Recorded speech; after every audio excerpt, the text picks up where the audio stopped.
All right, I'm here with Cody Crocker. Howdy.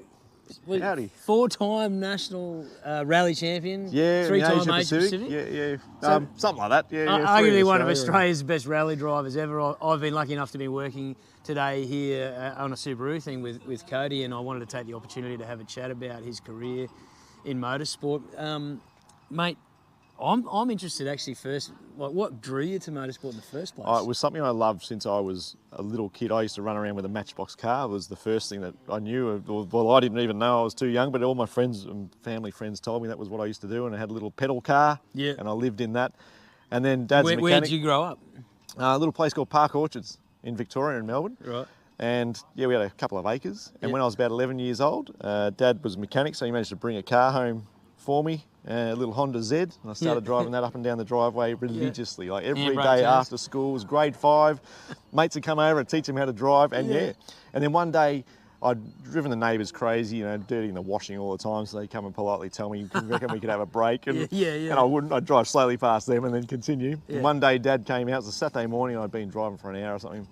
Saturday morning, Dad came out and he stopped me, and I went, oh, this could be the time. I've probably had enough. I've done the dash. Yeah. And he jumped in, he said, all right, you drive and I'll do the handbrake. And off we went, just started tearing up and down the driveway. So it was just fun, really fantastic memories of the whole time. And then your first ever event?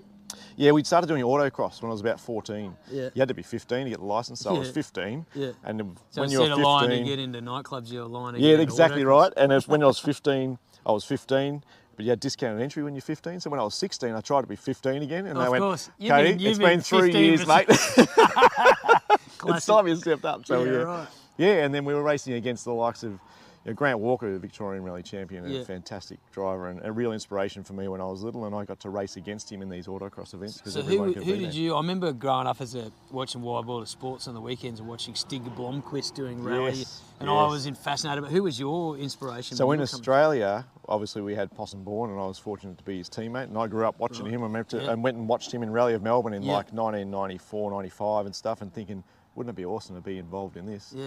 And then 98, I became his teammate. Wow. And here I am racing beside him. And then people would have been looking up to you. I remember seeing you racing and watching you racing. Well, likewise, it was our era, wasn't it? Yeah, well, we get similar ages, aren't we? So I was running around the beach and you were running in cars. All the dirt roads. I've always been passionate about cars growing up my whole life, and probably an old desperate wannabe racer and still trying to do it now, but we all are, mate. Don't worry. Yeah. Still trying to do it. If someone wants to give me a rally car, I'll be more than happy to jump back in. Yeah, that's why I asked you that question. Like, absolutely. And even now this time, we've been out out of the sport for 10, 15 years in terms of national championship level, but Scotty Petter's just come back and done a fantastic job. And so for you, I know with me, with surf life saving, if I go and do an event, I feel the pressure of performing, and I don't want to do it at a low level. So if you wanted to get back into like some low level motorsport, would you do that, or would you only go back in if you could go at a high level? I have to change my mindset. I think that would take some work, because my entire career was at the professional level from early days, from 1998 when I joined Subaru. Yeah.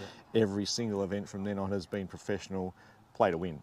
And you do everything you can to win. So you want to go into an event now, I'd love to be able to, I'm hoping, so do you still pull back the mindset and just keep going with it. Yeah, do you get, how do you get your juices going now? Like if you want to do that competitive thing, or you want to enjoy, do you still enjoy the feeling of driving a car fast? A big part of me, I'll go to a racetrack and love that fun part of it and enjoy it, and I'd go jump back in a rally car in an instant, and I think I'd still get to the same level of adrenaline and that whole same mental process that I used to get into. So you'd still do like a sprint or a track day? I'd love to do it. I haven't done that many recently, and through my job and our work, we get to drive some great cars on tracks every now and then, which is, I think that actually fills my void for the moment. Yeah. I think I've overcome all of that incredible need, and it was an incredible passionate need for every moment to be driving fast and be competitive in a car. I think I'm beyond that now. I enjoy driving a car. So can you just enjoy the pure pleasure of the vehicle and that connection that you have with a car? Absolutely, and this is where I go against a few people here. I'm actually becoming an EV convert, and a really nice, comfortable EV. That's for me now, especially in the traffic. When you look at an EV, do you see that as just a transport thing in the inner city, or what about from the performance side of things? Yeah, but then again, having said that, I enjoy the EV. If it's got about 500 kilowatts, I'm even happier. Yeah. Well, there you go. Yeah. So there's always that thing that I want, and I've become quite fussy driving so many different cars. Yeah. You just become automatically fussy, and having the background that we've got in professional sport, you want everything to be absolutely perfect. I've got one more question for you. I'll leave you on this one. Is so what do you look for as a driver in a car? When it comes to a performance car and a driver's car, what would you look Connection for? to the car. And this is particularly EVs are becoming a little bit disconnected. That's a difficult thing to get. It's that incredibly instant throttle response, which is fantastic, but you need to be connected with steering. Yeah. And there are some EVs, and particularly braking as well. Just those things, even driving around at 50%, you want to know everything input you have. You want to know that that's going to give you the result you want. I did say that Some was my cars last don't. question, but it's Oh, an extension let's of go. the You can do one more. same thing.